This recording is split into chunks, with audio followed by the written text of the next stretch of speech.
In the 1980s, the state of Texas had a major littering issue.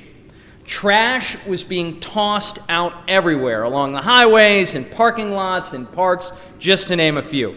And each year, the state, and this is the 1980s we're talking about, spent over $20 million to clean up the mess. And it was estimated that the cost was going to rise 15% annually. Now, the common strategy at the time, and many of you might remember this, was to put "please don't litter" signs around town and pitch in markers on trash cans. And as one can imagine, that solution didn't work at all. Now, recognizing the problem, the state hired a man by the name of Dan Sirik, an expert on anti-littering campaigns, to develop a new action plan for the state of Texas. Now, prevalent television ads at the time, and you might remember these, included a Native American shedding a tear over litter and a cartoon owl saying, "Give a hoot, don't pollute." But Sirik knew that this ad campaign would definitely not work in Texas.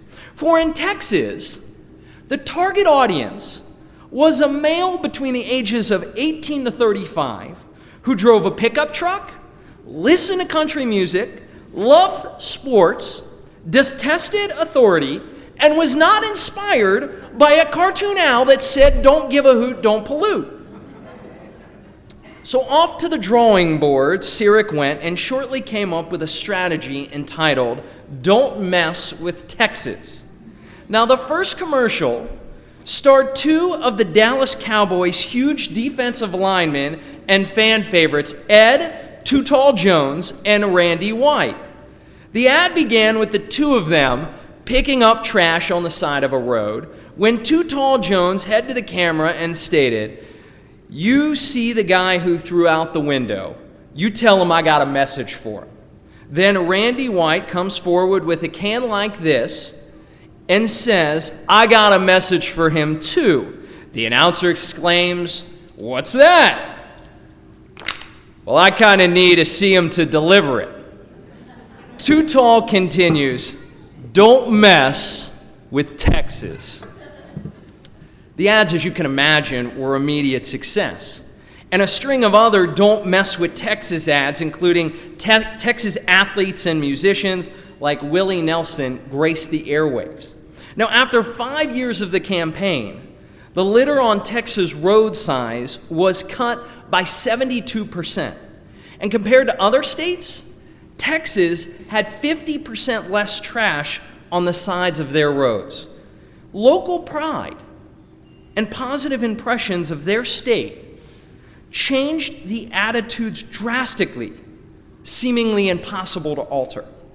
Now, this transformation of Texans from a carefree, littering population to identifiably being disgusted with those who disrespected their state is nothing short of amazing. Now, since arriving in Memphis, I have noticed that this city, like others that I have lived, have its issues. Yet here, more than any other area, it seems as though these problems are much more exasperated, which has created quite the image problem. However, instead of deflecting the negativity, locals and outsiders will without hesitation state the problems. Many are quick to criticize this city's and its characteristics by stating, "It's too hot, it's too boring, it's too conservative." Many are quick to turn to its crime rate as a warning against potential growth. And many highlight the educational system's recent problems as a testament for Memphis's ongoing trouble. And sadly, embarrassingly, I admit, I have even succumbed to this negative language. Yet if it could work in Texas, why not here? Don't mess with Memphis. Within our Torah portion this week, Baha'ulotecha, we learn of the Israelites' ongoing criticism about their environment, for the people took to complaining bitterly before God, and God heard and was incensed. This constant complaining by the Israelites mirrors the current criticisms found in Memphis. Unfortunately, This pessimism about our city influences others to spread harmful messages about us, feeds negative outlooks on living in this city, and leads individuals to be apathetic about the current problems and working to make it better. While many might blame the fixable issues, in actuality, it's the ongoing negativity that really is the problem. The criticisms and the complaints that do more damage to it. So let's together not mess with Memphis. We have attributes that make other places around the globe envious. The cost of living in Memphis is 18% below the national average, which makes it much easier to afford luxuries. On average, the time it takes to get from work to home and home to work in Memphis is lower than any other major city, which allows us to come home faster in order to hang out with our family and friends, exercise, or just enjoy the couch.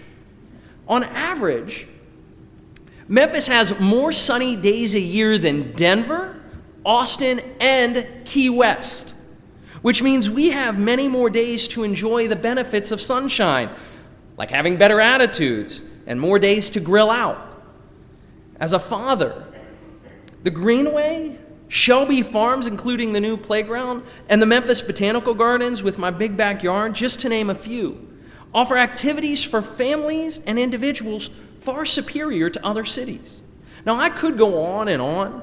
However, I encourage each of us to think of the aspects that make you love Memphis. I'm going to go in a different direction now, but it'll go back to the point. When we eat something sour, think about that for a second, like a lemon or a lime. Our cheeks will squeeze in and our mouth begins to salivate. Now, this is an unconscious physical response to tart flavor. Now, a study even shows that if we are blindfolded and drink water, but are told it's lemon juice, our cheeks would automatically begin to salivate as though it's going to be lemon juice. And at the same time, if we are blindfolded and drink lemon juice, but are told it's water, we will not salivate or close our cheeks in. Instead, even though we're drinking lemon juice, the body responds as though it's water.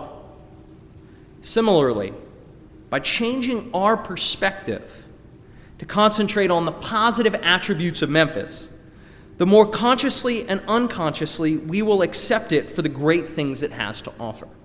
So this Shabbat, and moving forward, let's not continue to be like the Israelites and complain bitterly, but rather let's own the phrase, don't mess with Memphis.